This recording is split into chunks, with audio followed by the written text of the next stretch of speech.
This video is going to pick up where we left off in the last video. So for this video, what we're going to do is we're going to go through a survey of some of the more common runtimes that appear in algorithms. And after a while, you should start recognizing these almost immediately. You'll look at a piece of code and think, yeah, that's probably linear, or that definitely looks quadratic. And that's an important skill because eventually you want to be able to estimate the runtime of an algorithm automatically, not by doing some giant formal proof every single time, but rather by recognizing patterns. So what we're going to do is we're going to go through some of the more common runtimes. We'll look at constant time, linear time, logarithmic time, and many more, and we'll see a few common examples of each. The goal here is not just memorization, the goal is rather to develop some intuition for how algorithms scale. The first runtime that we're going to look at is constant time, and this is big O of 1. Constant time basically means this, that the runtime does not depend on the input size. So whether the input has 10 elements, or a million elements, or 10 billion elements, the operation still takes essentially the same amount of time. Now, in practice, nothing is truly constant down to the nanosecond. If you've had a computer organization course, you know this, that real hardware is messy. Caches exist. Memory latency exists. But in our word RAM model, these operations are treated as constant time. So for example, some examples of constant time include things like arithmetic, so adding two numbers together, or logic operations, if you're checking if this Boolean and this Boolean are true. Variable assignment, accessing elements in some array, maybe swapping two elements, or just following a pointer in a linked list. So for example, let's say that I have an array. So I have an array here, and I don't know how big it is, and I want to access the fourth element in the array. It doesn't matter whether the array has 10 elements, or maybe this is 10 million elements. It doesn't matter. The machine can jump directly to that memory location, and so therefore array access is constant time. Another example here would be with linked lists. If you have a linked list and you're accessing some node in some linked list, then how do you get to the next element or the next node in some linked list? So let's say that we're already here. If I want to get to the next node, then how do I do that? Well, following a pointer, following this pointer is just constant time. It doesn't matter how many nodes came before it, and it doesn't matter how many nodes come after it. If I'm already at this location and I want to get to here, that is constant time. So constant time algorithms are extremely fast. And honestly, when you can reduce something down to constant time, that's usually fantastic. The problem is that very few interesting problems can actually be solved in constant time. If this were the case, then computer science would be a lot easier, is. An extremely common runtime is linear time, and this is big O of n. Linear time means that the runtime grows proportionately with the input size. So if the input doubles, then the runtime roughly doubles. A classic example of this might be scanning through an array. If I want to check whether some value exists in an unsorted array, I may need to look at every element once, and that's linear time. The example that we see on the slide here is merging two sorted lists. So let's say that I have two sorted lists already. I have a list A, which has maybe 1, 2, 7, and 12. And I have a second list, which maybe has, I don't know, 3 and 6 and 10 and 15. If I want to merge these two things together, what I need to do is never have to backtrack. So what we're doing is we're simply comparing the smallest elements and repeatedly taking the smaller one. So I start off at 3 and I start off at 1. And I ask the question, which one is smaller? Well, the 1 is obviously smaller than the 3. So what do? Well, we put the 1 first. Then we move our pointer. So our pointer moves down to 2. And now we compare the 2 and the 3. And which one is smaller? Well, obviously the 2 is smaller, so the 2 comes next. Move my pointer. I go to 7. Now I have the 3 and the 7. Which one is smaller? Well, the 3 is. Move that pointer. So now I'm comparing the 6 and the 7, and this continues, and this continues. So what's happening here is just once. So if there are n total elements, then the runtime is just O of n. And this idea shows up everywhere in algorithms. Linear time algorithms are usually considered very efficient because the work is growing at the same rate as the amount of data. The next problem that we're going to see here is a really good example of how exploiting the structure can dramatically improve the runtime. The problem that we see here is what we call the target sum problem. We're given a sorted array of distinct integers, and we're given some target value t.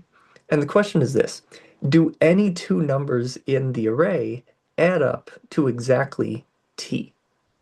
So before watching the next slide, this is one of those problems where I would strongly recommend pausing the video and trying it for yourself first.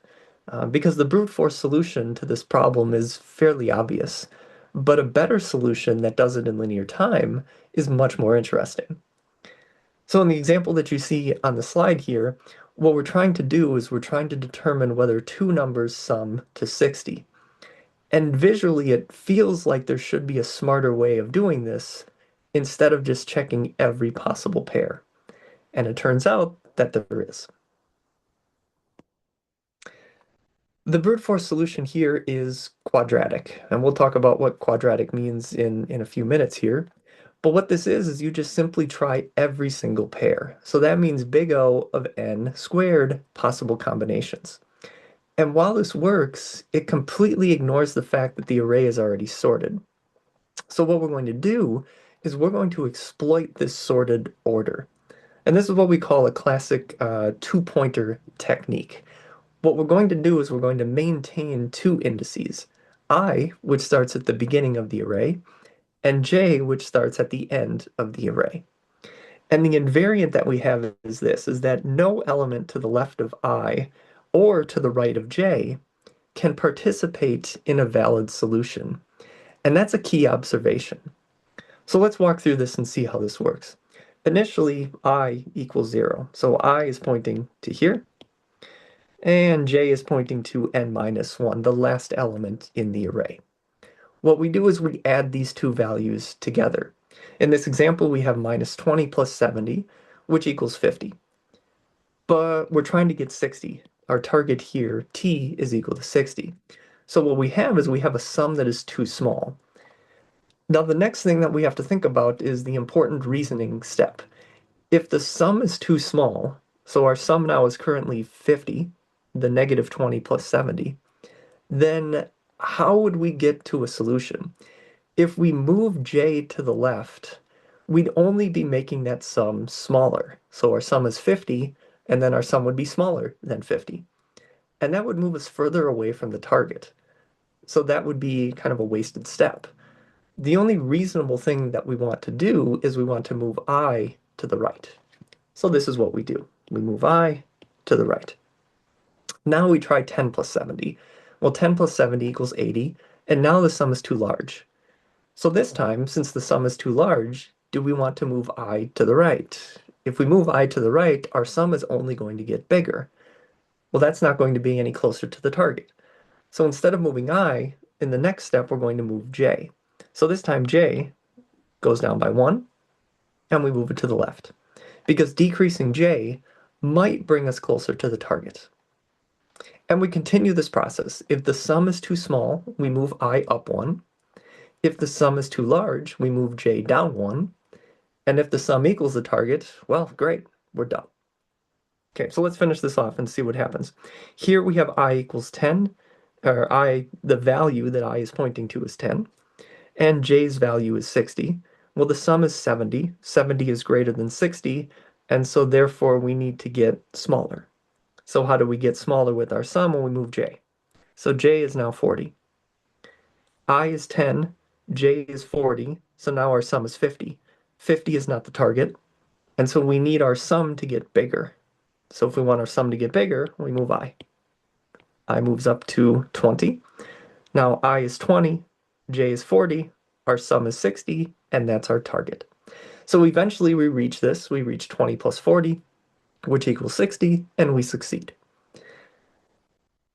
Now the question is, why is this linear time? Okay, so hopefully you can convince yourself that yes, this does indeed work, but why is this a linear time algorithm? The reason that it's linear is because every iteration moves exactly one pointer. Pointers are only moving inward. They're never moving backward.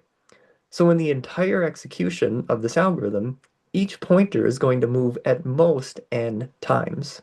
And this gives us our big O of n, total runtime.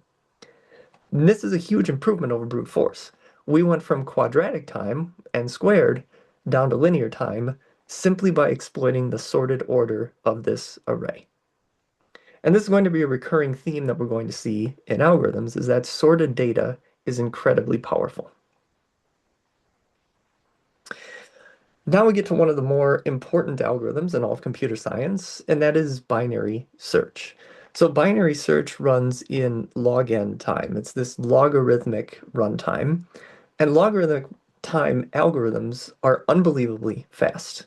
And the reason for that is because logarithms grow incredibly slow. Even if n equals 1 million, the value of log base 2 of n is about 20. So what this means is you can play this game with your friends if you want. Have your friend pick any integer between 1 and 1 million. You can find that number in roughly 20 guesses. And the way that you find it is you always look in the middle and you ask, well, did you get it correct?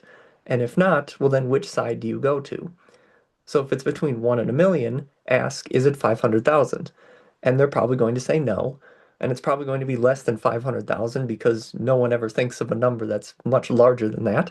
So they'll say, oh, it's less than 500,000. Okay, well, then your next guess is 250,000. Does it equal 250,000? And your friend will probably say no, because again, probably not going to think of a number that big. And you'll say, all right, well, is it greater than or less than 250,000? And your friend will probably say less than 250,000 because, again, people don't think of huge numbers when you're making them guess or pick randomly between 1 and a million. So now you'll go between 1 and 250,000. Well, now you guess 125,000. And maybe the person says, no, that's not my number. And then you'll say, well, is it greater than or less than that? And, well, maybe it's greater than 125,000 because, well, they're a little bit off and they decided, I'm going to pick a number that's greater than 125,000. Well, then you go in the middle of those two numbers and so on and so on. So binary search can locate this element in roughly 20 comparisons, which is much faster than what your linear time algorithm would be. Your linear time algorithm for finding this number would be, is the number 1? No. Is the number 2? No. Is the number 3? No. Is the number 4? No. You do that all the way up to a million. Well, that's going to take a long time. Whereas 20 comparisons is going to be much, much faster. So binary search, the first time you see it, it kind of feels like magic, but it works and it's fantastic. Okay, so the setup is this. You have a sorted array and you have some target value x, and we want to determine whether or not x exists in the array. The invariant that you have for this algorithm is this. If x exists, then it has to lie somewhere between low and high.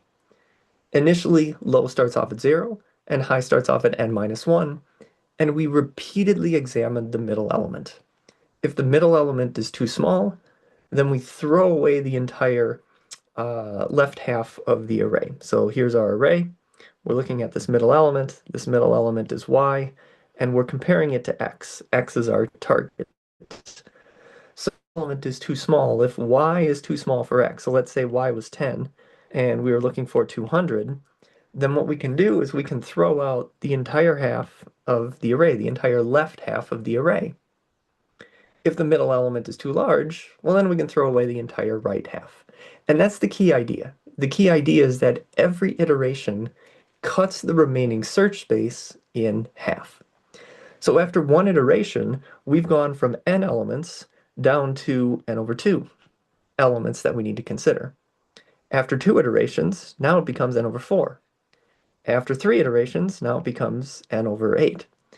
The pattern that you're hopefully seeing here is that the denominator is doubling each time. So this n is really just n over 1. Well, then it goes to n over 2. Then it goes to n over 4. Then it goes to n over 8. So we're doubling the denominator every iteration of how many elements we have left to consider. So after k iterations, n over 2 to the k elements remain.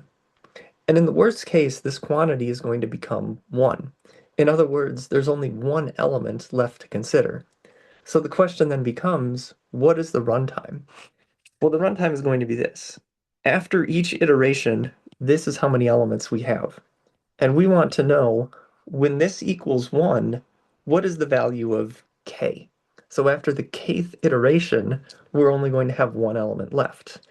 Well, here we just do some math. And the math that we're going to do is n equals 2 to the k. I just multiply both sides by 2 to the k. Then I will take the log of both sides, so log base 2 of n equals the log base 2 of 2 to the k. We're going to use the power rule for logarithms to simplify this. So this, and I'll do the simplification up here. If you have the log base a of b to the c, what we can do is we can pull that c out. And this becomes the log base a of b times c. We're going to do the exact same thing down here. Move this k. So this k is going to come out. So what we have is we have the log base 2 of n equals k times the log base 2 of 2. And the log base 2 of 2 is just simply 1. So what you have is you have k being log base 2 of n. So what does that mean? What that means is the runtime of this algorithm. How many iterations are there in this while loop? Well, there's k iterations, and k is log n. So this is where the logarithmic runtime comes from. Binary search is one of the clearest examples of how you have this really smart algorithm that can outperform these naive ones. A linear search will check things one element at a time, whereas a binary search can eliminate half of the problem immediately, and that difference becomes enormous as the input size grows. This is another one of those slides where I would strongly recommend pausing the video once we hear what the problem is, and then thinking about the problem yourself, and then seeing if you can come up with a solution. Because at first glance, this problem looks pretty annoying. So what do we already know? Well, what we already know is how to do binary search on a normal sorted array. So if the array is something like, 10, 20, 30, 40, 50, 60, 70, it's already sorted, life is good, everything is increasing from left to right. But now let's switch it up a little bit. So what we're going to do is let's suppose that the array has been rotated. So maybe it becomes what you see on the screen here. So technically, the array is, let's call it mostly sorted. And it's mostly sorted because if you start at the 20 and you work your way up, you still have larger numbers to the right of you.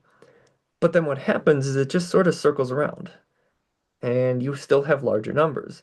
So it's sorted, but not in the way that we would think about it being sorted. I mean, the array itself isn't sorted, but it kind of is. Okay? So the smallest element is no longer at the front. Instead, the array wraps around. The question is this now.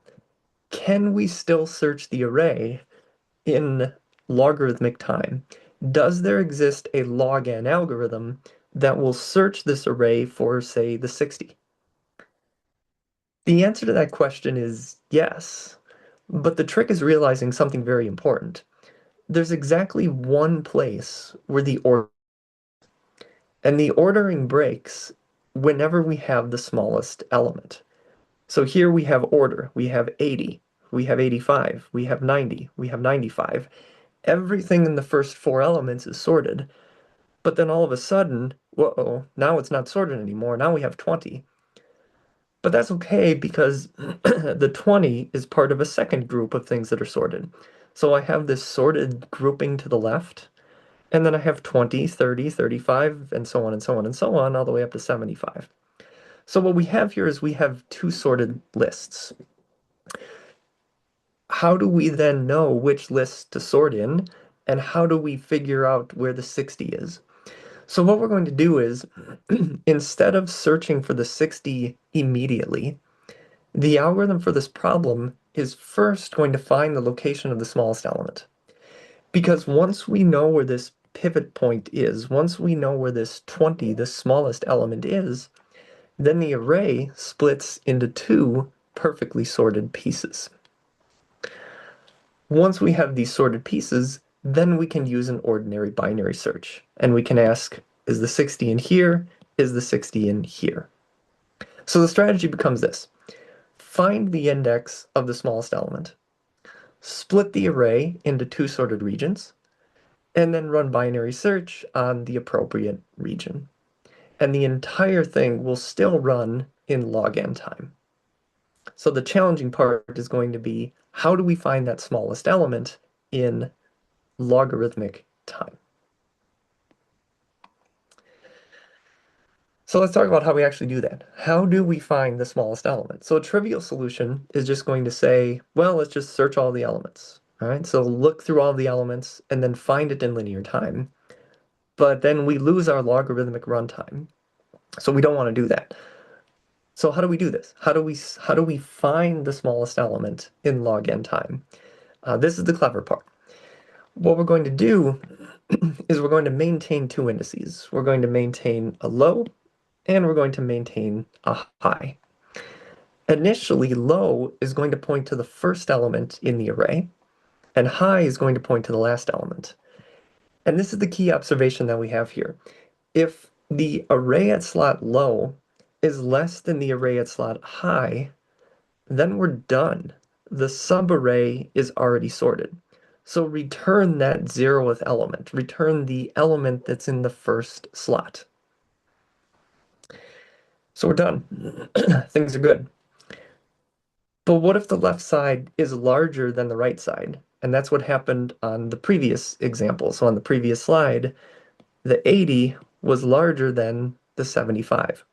So what that means is that the smallest element exists somewhere in the middle. So what are we going to do? Well, we're going to run this while loop. And this while loop is going to say, while the number of elements in the array, or in the array that we're considering, is still at least 3, then what we're going to do is we're going to compute the midpoint. Okay, so look in the middle of the array, exactly like we did with our ordinary binary search. Now, what do we do? Well, we get the midpoint, and we're going to compare the middle to the element that's in the high slot. And this is going to tell us which side contains the smallest element. So let's suppose that this is true. Let's suppose that the array at mid is less than the array at high. So what does this mean? What that means is that the right half is sorted. So if I give you this array, and I look at the middle, and I look at the high, and you have 7 in here, and you have 12 here, what that means is this is sorted. So the smallest element cannot be to the right of mid, because if you have this 7 and this 12 in sorted order already, well, that means all the elements in here are between 7 and 12. So what you have is you have the smallest element cannot be over here. It cannot be to the right of mid. The smallest element must either be mid itself or to the left of mid. So what we're going to do is we're going to move high to where mid is. So in this array, we had low, we had high, and then we had mid. If array at mid is less than array at high, then we're going to move high down to where mid is. So high is going to change its pointer and now move to here. Because the smallest element must exist to the left side of mid, or mid itself. On the other hand, if mid is greater than array at high, then what do we have? Well, we have a picture that looks like this now. So we have, let's say, 12 in the middle, and we have 7 to the right of it. Well, now this is no longer sorted because you have 12 and then you have 7. Well, the elements in here are not exactly in sorted order, which means the smallest index must have appeared to the right of the 12. So what are we going to do? We're going to move low. So low was originally pointing here, high was originally pointing here, and the middle was pointing to this 12. Now, where does the smallest element exist? Well, it has to exist over here to the right. So since the smallest element exists to the right, we're going to move low to where, whoops, we're going to move low into mid. So let's walk through an example and let's see how this is done. So we're going to go back to the previous page and we're going to go through this algorithm and see how it works. Oof, there's a whole lot of stuff here. So I'm going to pause the video and clear it out. The magic of pause. Okay, here we go. Let's walk through this example and see how this works. So we're going to start with this array. So we have 80, 85, 90, blah, blah, blah, all the way up to 75. Low is initially going to start pointing to here, and our high is going to point to here. So the first thing that we're going to do is we're going to compute the midpoint. So the midpoint is the index 1 plus 12. So 1 plus 12 divided by 2. So 13 divided by 2 is 6.5. And we take the floor of that. So our midpoint is going to be here. So our midpoint is just simply the 30. We're going to compare the 30 and the 75.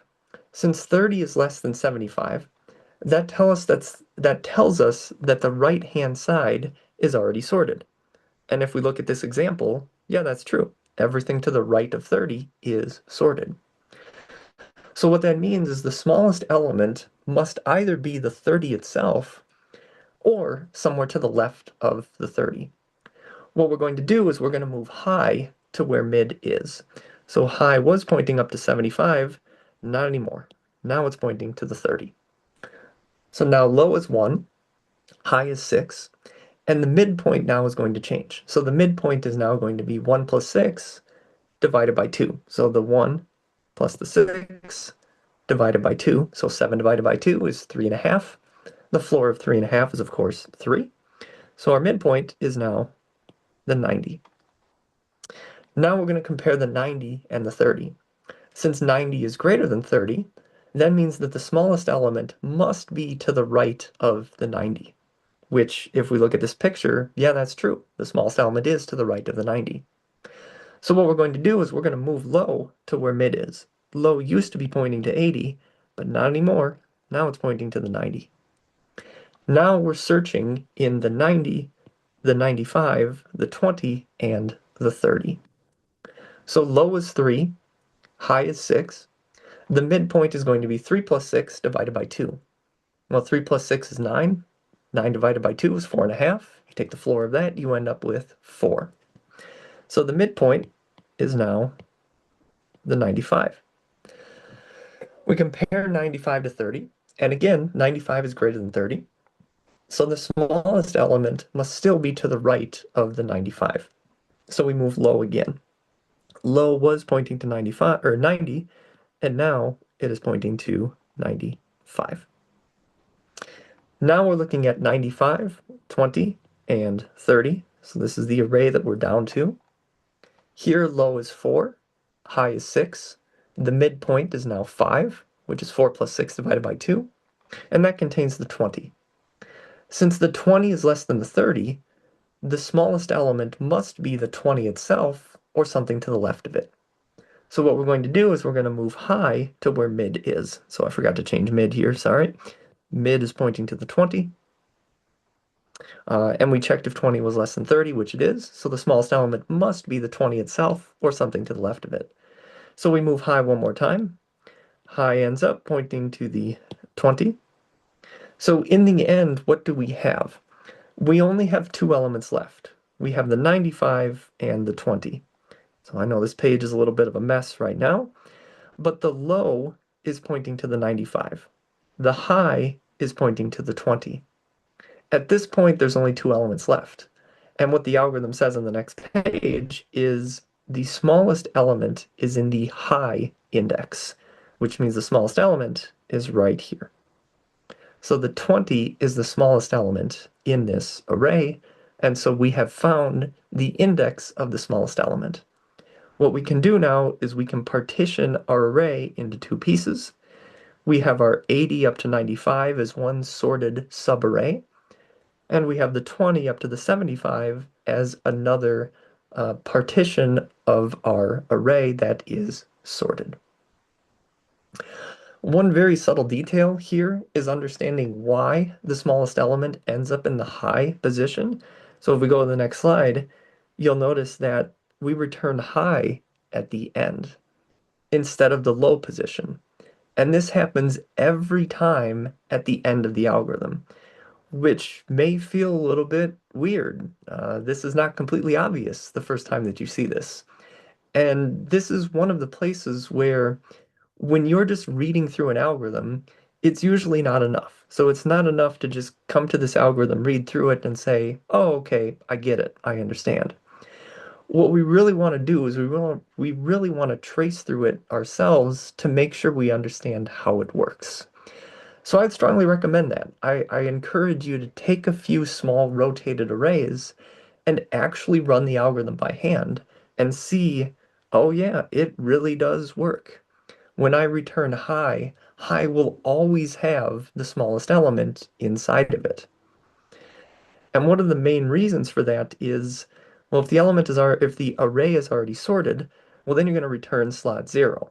So if you have an array that looks like this, where you have 1, 4, and 5, well, you're going to get this slot back. But now what happens if it's rotated? So what happens if you have 5, 4, and 1? I didn't even rotate that right. I rotated it backwards. It doesn't matter. If the smallest element is in here, is high going to be returned as this particular index? And the answer is yes. Well, what if the array looks like this? What if you have 4 and 1 and 5? Will high end up being pointing to 1? And the answer is yes. So try this out.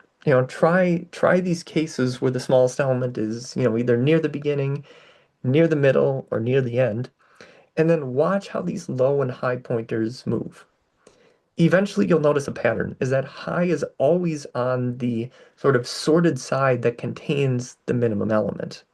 And once that search space is shrinking down to two candidates, the minimum is always guaranteed to be sitting in the high index.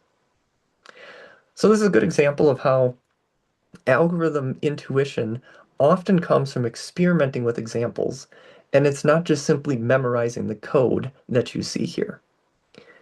So the important thing to take away from this is that for this particular algorithm, every iteration is cutting the search space in half. And so since we're cutting the search space in half, it looks like binary search, and this is why the runtime remains as logarithmic. So you have big O of log n in order to find the smallest element in an array that is sorted, but it may have been rotated.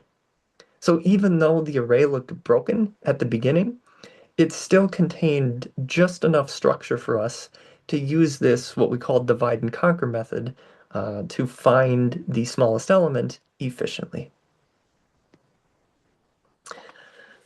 Now we're going to move on to another extremely important runtime, which is n log n. This runtime shows up constantly in computer science, and one of the classic examples of this is sorting. So if I give you n elements in an arbitrary order, and I want them rearranged in a sorted order, then some of the most famous algorithms in computer science will run in n log n time. For example, merge sort, heap sort, quick sort on average, all of these achieve this runtime. What you see on this slide is just the basic idea behind merge sort. The algorithm repeatedly divides the array into smaller and smaller pieces. It sorts those pieces recursively, and then it merges them back together efficiently. So one way to think about the runtime being n log n is to take a look at this example here. And why do we have an n log n runtime? So the recursion tree for merge sort has roughly log n levels.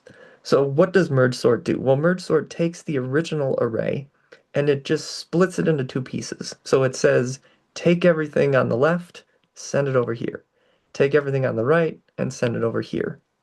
And then repeat. So we're going to do that exact same process. For the 8351, take the 83, send it to the left. Take the 51 and send it to the right. For the 83, take the 8 to the left, the 3 to the right. When we get down to this final level, we notice that everything is sorted. Now, I say that sort of flippantly. Of course, everything is sorted. There's only one element. This array is sorted. This array is sorted. This array is sorted. This array is sorted. So across the bottom of our tree here, every element in their own array is sorted. So how does merge sort work? Well, then merge sort merges these back together. So what we want to think about here is how much work is being done to merge them back together. So if I merge the 8 and the 3 back together, how many comparisons do I have to make and how many times do I have to move an element from one array to another? And the answer is roughly 2. So to put the 3 and the 8 into the right order, I ask the question, which one is smaller? Well, the 3 is smaller. Okay, move the 3 into the first slot. And then I just take the 8 at the end because I'm done. So how much work did we do here? Well, we did roughly 2 units of work in order to put the 3 and the 8 back together. So to merge the 3 and the 8, we did 2 units of work. Well, the same thing is going to happen with the 5 and the 1. The 5 and the 1 get merged to 1 and 5, so I did 2 units of work. The 6 and the 9 got merged, and we did 2 units of work. The 2 and the 7 got merged, and we did 2 units of work. So if we're looking at the total amount of work that we did across this particular level, the total is just 2 plus 2 plus 2 plus 2. So I did 8 units of work. There were 8 elements that I merged together at this level in the tree. And you'll notice that 8 is equal to n. So now let's think about the level beneath that, or above it if you want to think of it that way. When you're merging the 3 and the 8 with the 1 and the 5, you're merging a sorted list with another sorted list. So what are we doing here? Well, we're looking at the 3 and the 1, and we're asking, are the 3, or which one is smaller, the 3 or the 1? Well, the 1 is smaller, so the 1 goes first. So I have a pointer here and a pointer here. Just like we saw with these other algorithms, we have these pointers that are pointing to elements. Well, since the 1 is smaller, I'm going to move the 1 into the final sorted list first.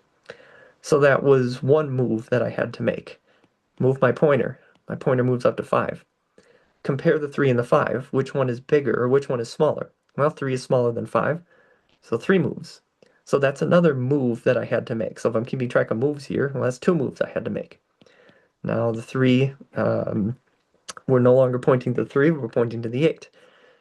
So now compare the 5 and the 8. Which one is smaller? Well, the 5 is smaller. So that's another move that I had to make. And then lastly, I'm moving the 8. So that's another move that I had to make.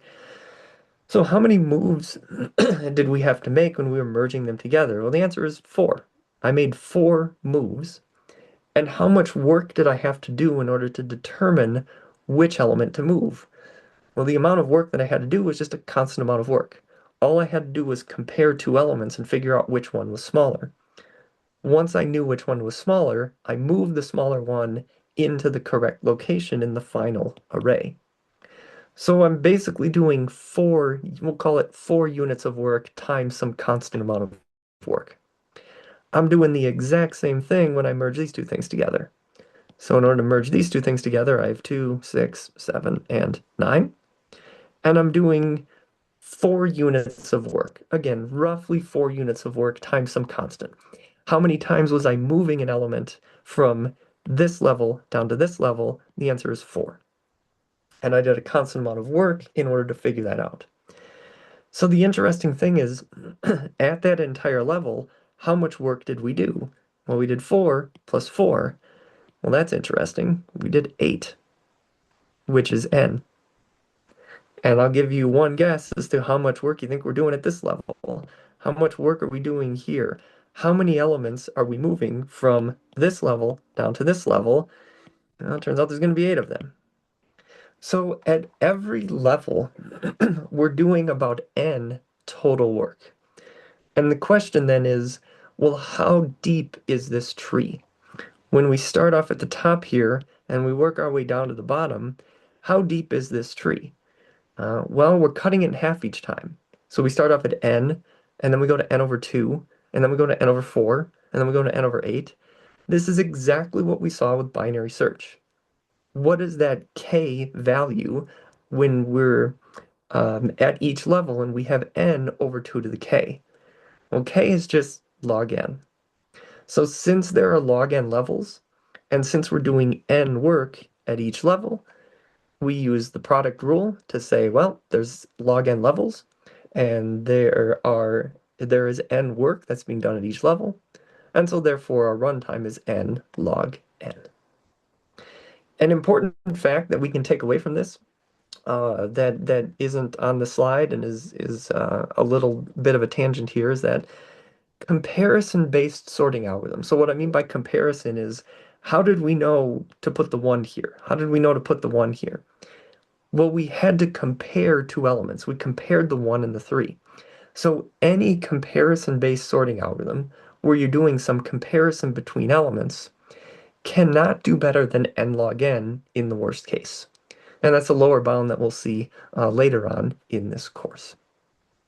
So this runtime is not just good, it's really optimal for a huge class of sorting algorithms that we call comparison-based sorting algorithms. So here's another example problem for you. Suppose that we're given n timestamps, some x1, x2, all the way up to xn, that are representing times at which copies of some file arrived at a server. And the question is this: what is the largest interval during which no file or no copies of these files arrived? And just like before, I would recommend pausing the video now for a minute and thinking about how would you solve this problem before continuing on. Right. So the important detail here is that the timestamps that come in are not necessarily sorted. They could arrive in a completely arbitrary order. So maybe the timestamps come in as like, 50 and then 12 and then maybe, I don't know, 900 and then say 31 and then maybe 200 or something chaotic like that. What we want is we want the largest gap between consecutive arrival times. Well, in this case, the first arrival time was 12, and then it was 31, and then it was 50, and then it was 200, and then it was 900. So how would we do this? How would we design an efficient algorithm to figure out the largest interval of when no copies of a file arrived? So a very natural algorithm for this particular problem is this: sort the timestamps, scan from left to right, compute the gap between the consecutive timestamps, and then just keep track of the maximum gap that you've seen so far. Once the timestamps are sorted, the problem becomes extremely easy, because the largest interval with no arrivals must occur between 2 consecutive timestamps in that sorted order.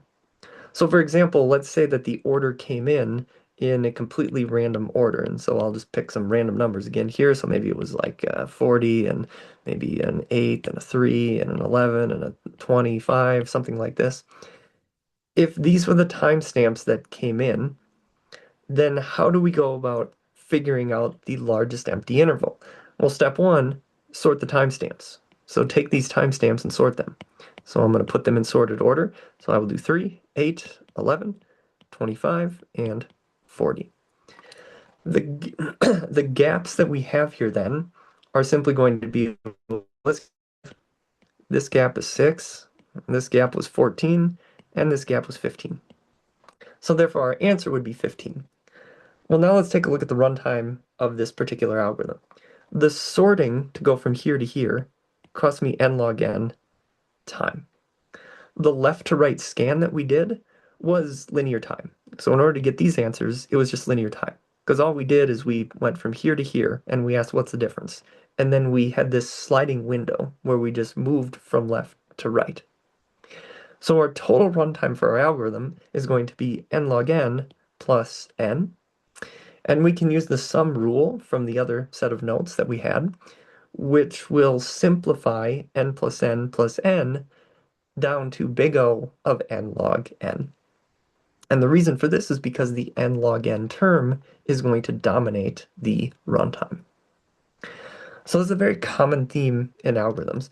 Sometimes the hardest part of the problem is just organizing the data first. But once that data is sorted, the rest of it becomes very, very easy.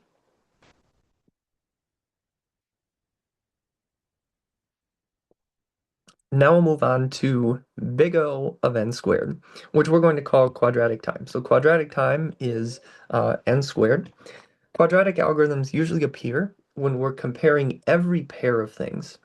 And the reason for this is because if there are if there are n elements in, say, a list, then the number of pairs is going to be roughly n squared. So the example that we see on this slide is what we call the closest pair of points. So suppose that you're given n points in a plane. So I draw a little plane here, and I give you a whole bunch of points. So here are my points in the plane. They all have coordinates, so there's an xi and a yi for each of these points in the plane. And the question that I'm asking here is, which pair of points are the closest to each other?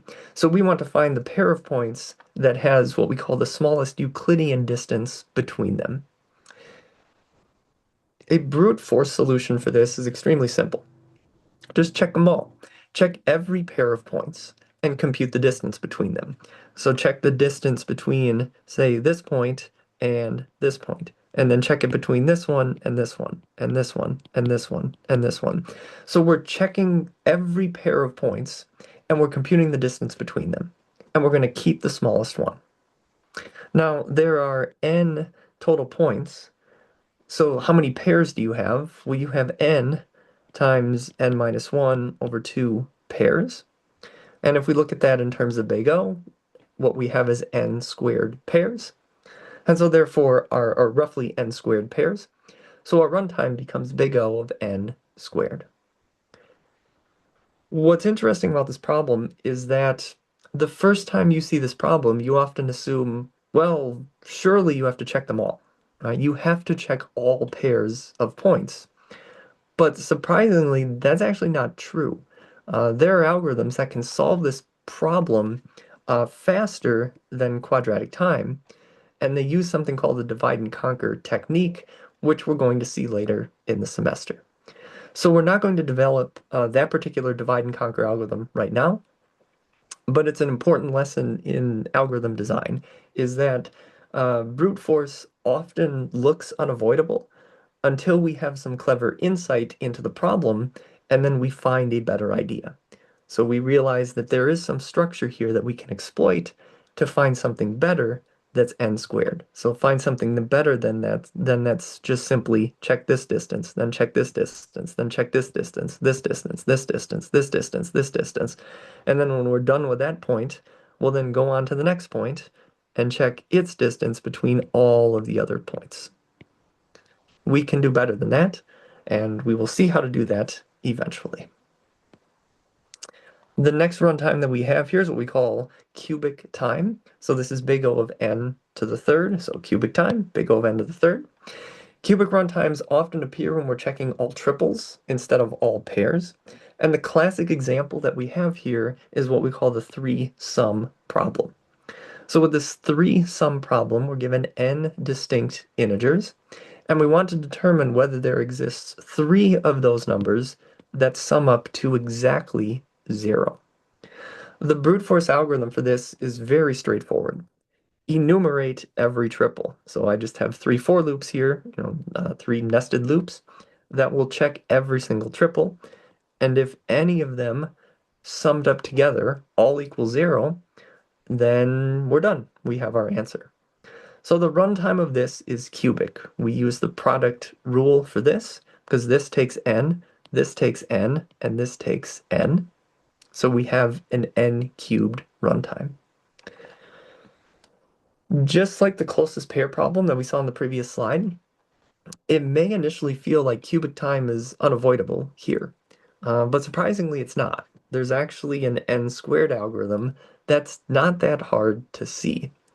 And that's what we're about to see on the next slide is how can we do this in n squared time? So the key question here is this, can you do better than brute force? The cubic algorithm simply tries every single triple, but we can exploit something that we've seen earlier in these sets of notes, is that sorted arrays are very powerful. So what I would do is I'd recommend spending a few minutes thinking about this problem and seeing, can you do better? Can you come up with an algorithm that solves it in n squared time? And then when you're ready, unpause it, and we'll go to the next slide and see how to actually do that. Here's the high-level idea. First, sort the array. After the array is sorted, then what we're going to do is, for every element in the array, we're going to solve the target sum problem on the remaining elements. So specifically what we do is we ask this question. Do there exist two numbers that sum up to this negative a sub I? Because if you have an x plus a y in your array that sums up to negative a sub I, then you have your answer. Your answer is just simply x plus y plus negative a sub I.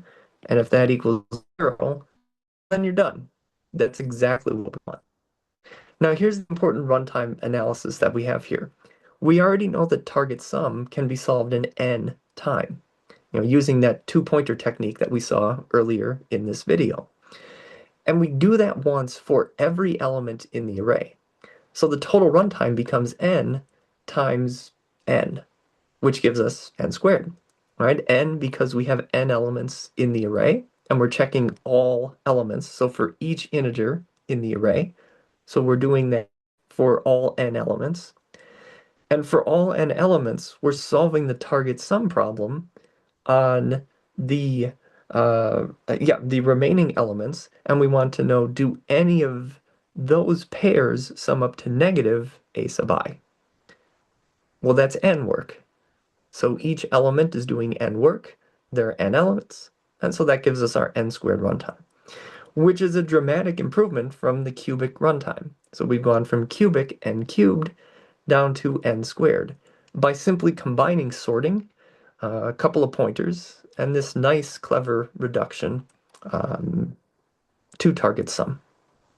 So this is a really common pattern in algorithms, is that you take a very hard problem, or what is seemingly a hard problem, and you reduce it to a problem that you already know how to solve efficiently. The remark that we see at the bottom here is slightly more theoretical. The best currently known algorithms for three-sum are just a little bit faster than n squared, but they're not dramatically faster.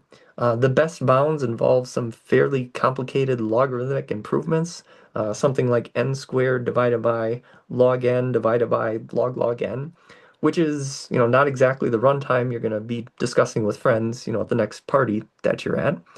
But this is the interesting part here, is that there are many researchers that believe that there's no true subquadratic algorithm for three-sum. So what does it mean to be subquadratic? Well, what it means is that big O of n raised to the 2 minus epsilon, so this little e thing here is what we call epsilon, probably doesn't exist for any epsilon greater than 0. In other words, we don't think that an algorithm exists that can do it in better than n to the 2 minus epsilon.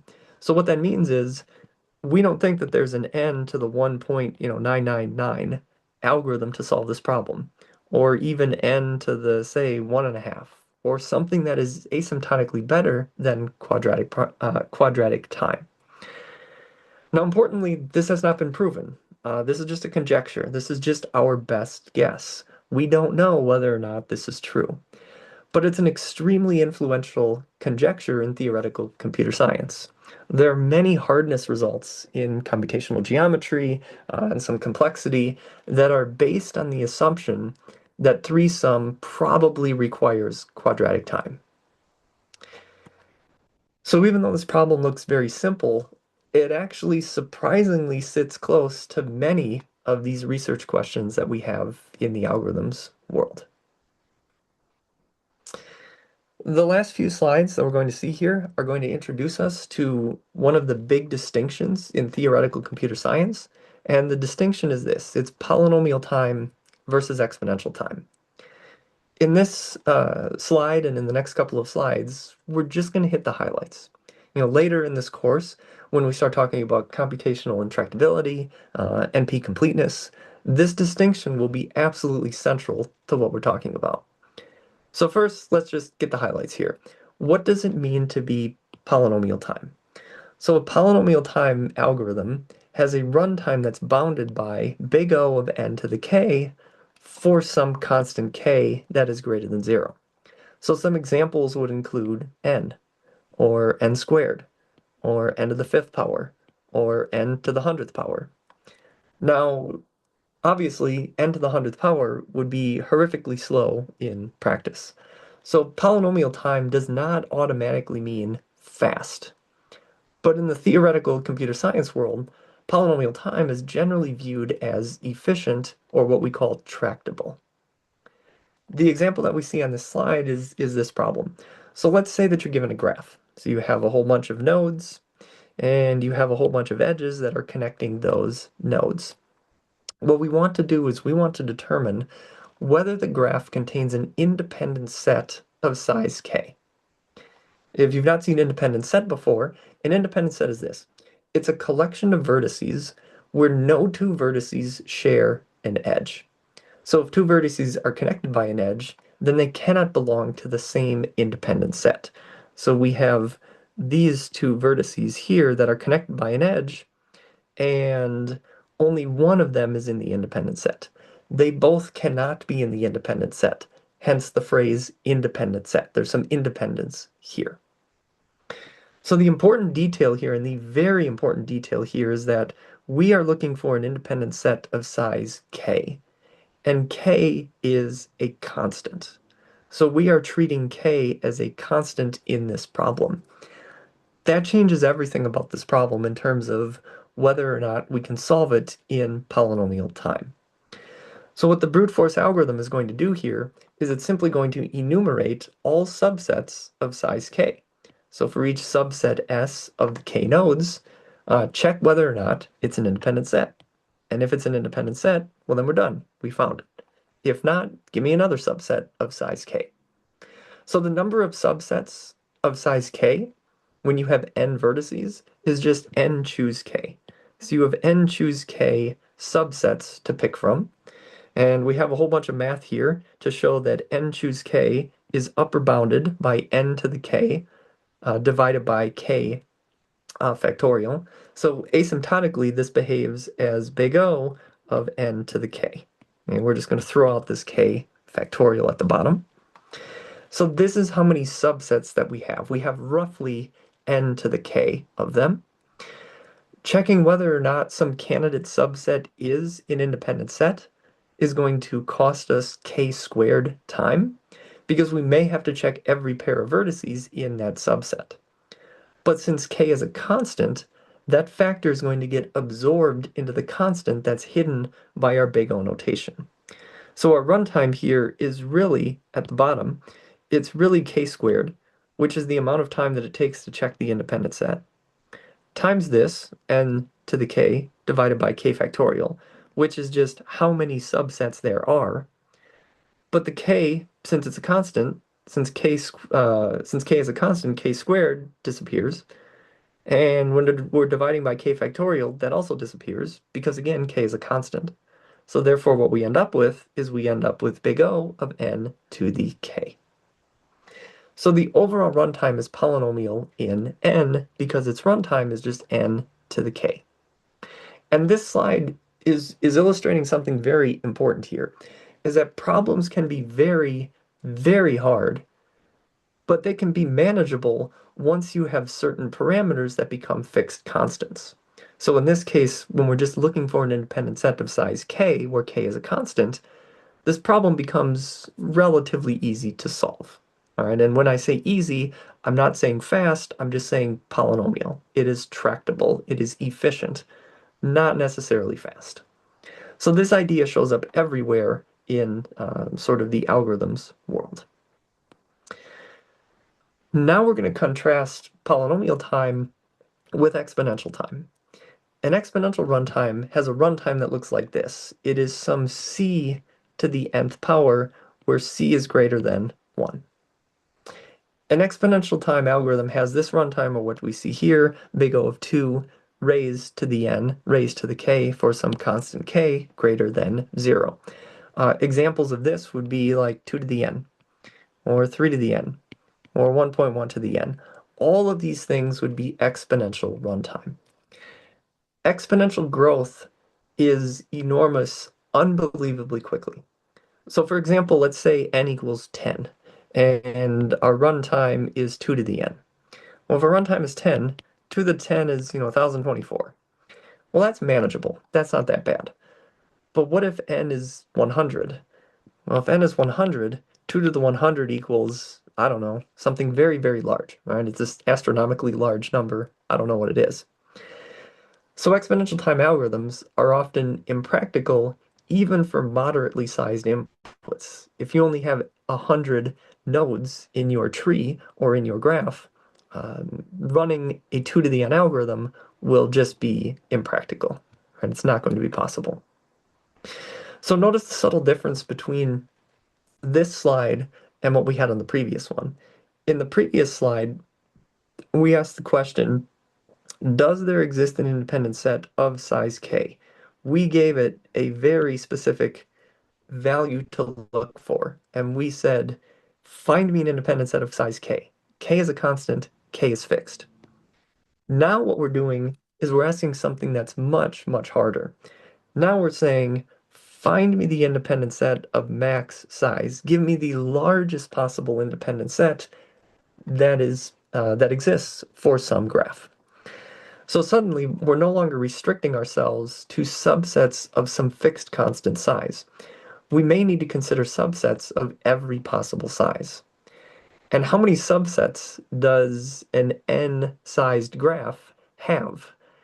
Well, the answer is 2 to the n. There are 2 to the n subsets for um, a graph problem for a graph in the independent set problem. And the reason for this is because every single element has two choices. Either you're included in the subset or you're not included in the subset. So what the brute force algorithm is going to do is say, do I include this one or do I not include this one? Do I include this one or do I not include this one? Do I include this one or do I not include this one? So you have two choices, times two choices, times two choices, times two choices. Well, if there are n elements in your graph, well, that's going to be 2 to the n different possibilities for a solution. So there are 2 to the n subsets.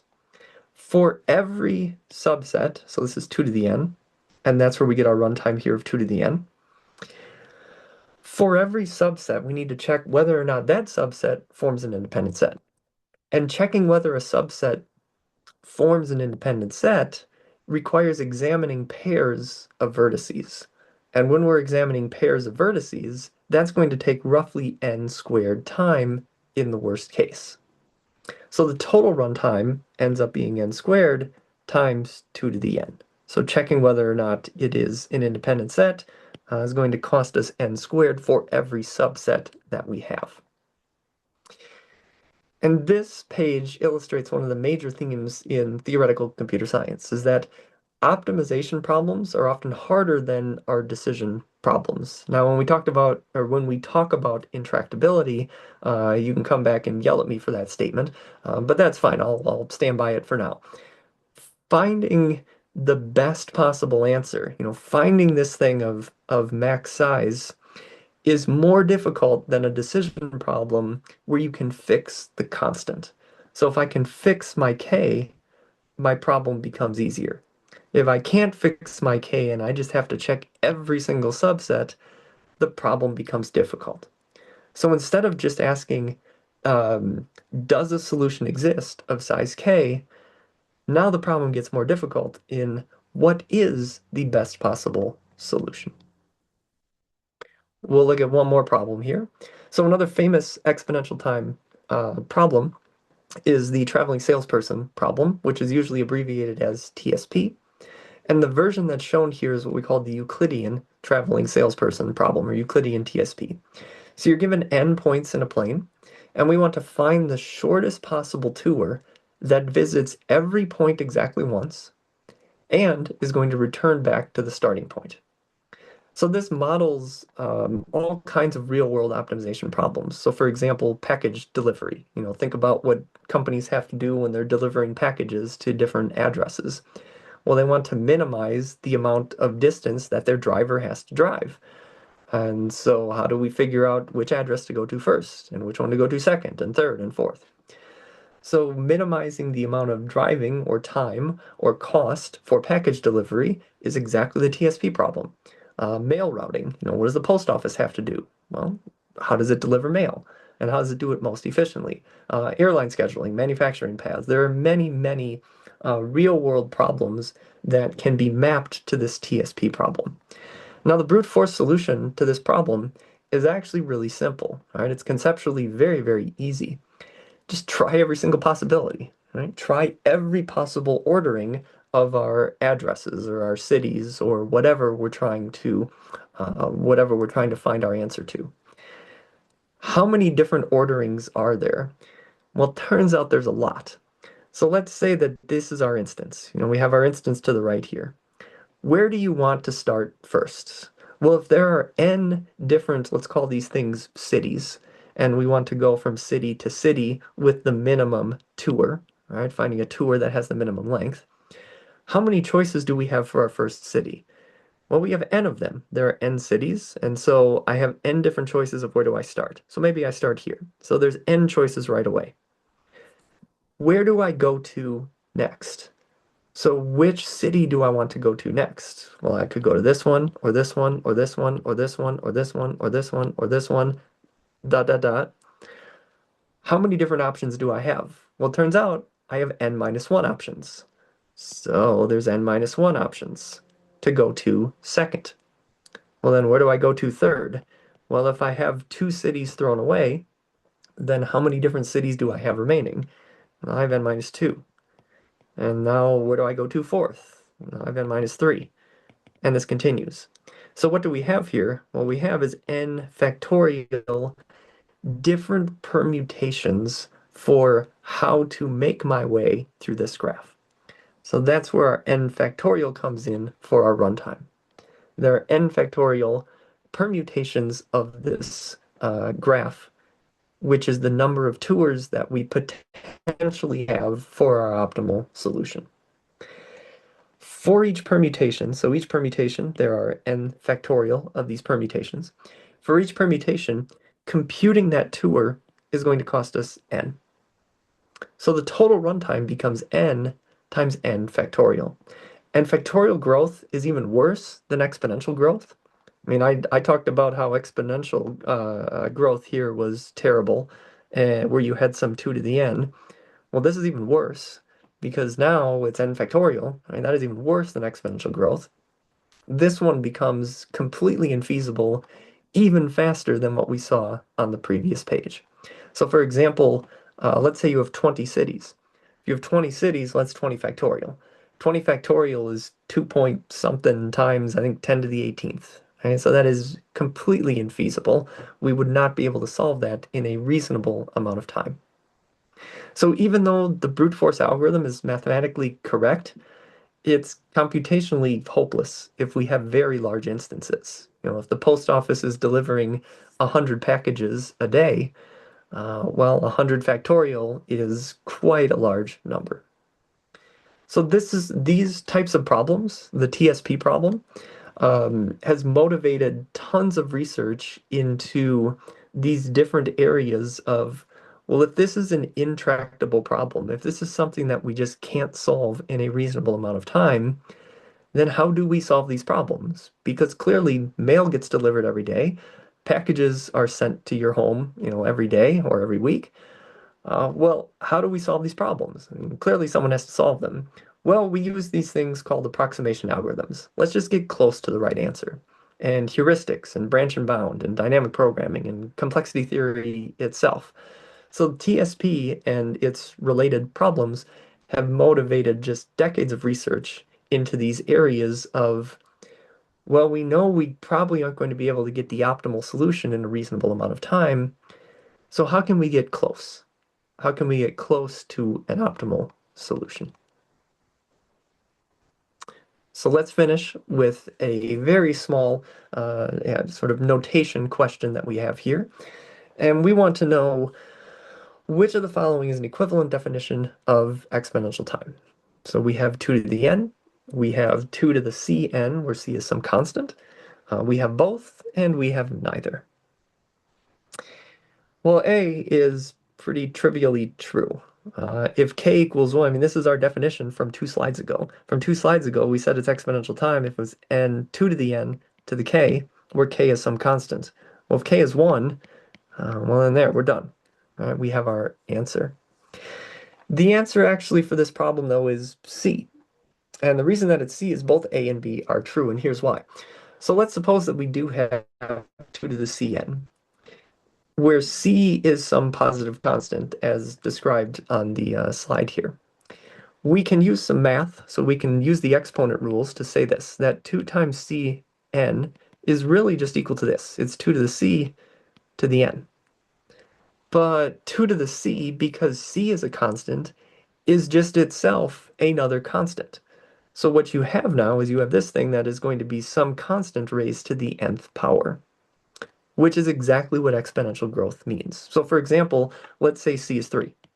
If C is 3, then you have 2 to the 3n. Well, 2 to the 3n is really just 2 to the 3 to the n, which is just 8 to the nth power. This is still an exponential function. The base is going to change here, so instead of it being 2 to the n, now it's 8 to the n, but asymptotically, they're all exponential time runtimes. So the answer for this one is just C. The last remark that I have here is that when we classify these runtimes asymptotically, we usually care more about the type of growth than the exact constants. So when you have a runtime that's 2 to the n, and you have a runtime that's 4 to the n, and 8 to the n, we generally care about the type of growth. And the type of growth for this is just exponential. Right? These are exponential runtimes. Polynomial growth behaves fundamentally different from exponential growth. So when we're talking about n squared and n log n, and maybe the square root of n, or n to the fourth power, these things are all polynomial time.